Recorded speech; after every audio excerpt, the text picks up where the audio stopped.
Frites.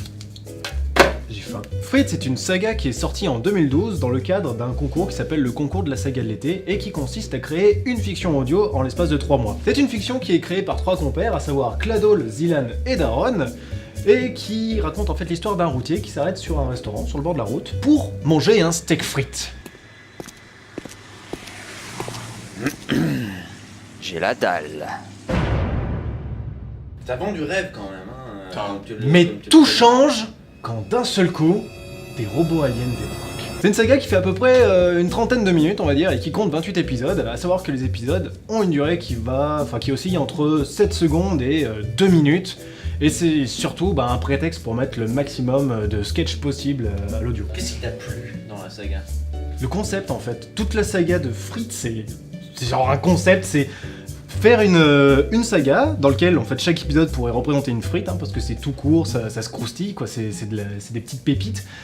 Et le fait qu'il y ait aucune blague qui soit répétée sur 28 épisodes, c'est juste une prouesse. Le délire c'était de faire, voilà, cette saga qui sort, on n'annonce pas le titre, on sort les épisodes 5 par 5 à un quart d'heure d'intervalle à chaque fois au moment où ça sortait, et les gens ils étaient complètement gaga quoi, ils étaient en train de se dire mais qu'est-ce que j'écoute, c'est pas possible, c'est que des conneries, et tout ce qu'on entend c'est cette voix qui annonce l'épisode Frites, épisode numéro machin, et on a l'épisode, ça dure 5 secondes, et c'est la suite au prochain épisode.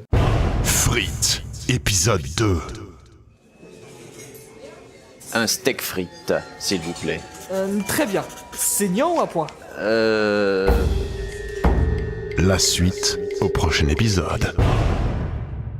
Et c'est ça Frites en fait, c'est juste ce concept de dire je fais une saga qui parle de frites, qui va prendre tous les sketchs possibles, mis à l'audio, et qui du coup vont s'enchaîner sans aucune suite logique quoi. C'est imprévisible.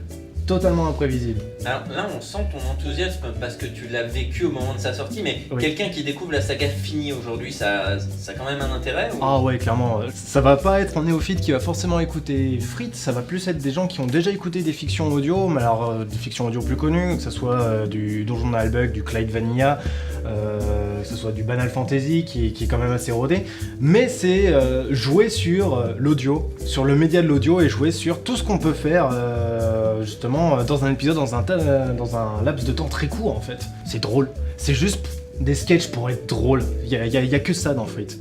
Les personnages, je peux pas dire qu'ils sont forcément très attachants parce qu'en fait, on joue constamment avec eux, ce sont des caricatures. Le routier, c'est une caricature du mec à qui « Oh, je comprends rien, il m'arrive tout un tas de conneries, de péripéties, et en fait, je suis peut-être pas ça parce que je connais même pas mon nom dans mon script, mon nom c'est Routier.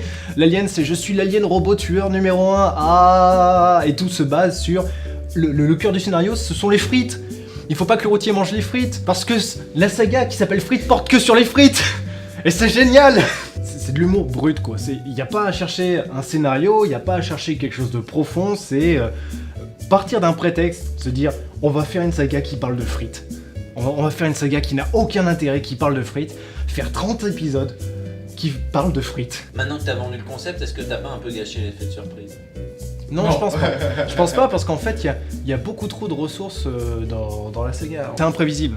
On peut vraiment pas prévoir ce qui se passe. Je veux dire, rien qu'au niveau de la communication, personne n'a prévu ce qui arriverait et personne pouvait anticiper ce qui se passerait au niveau des sketchs.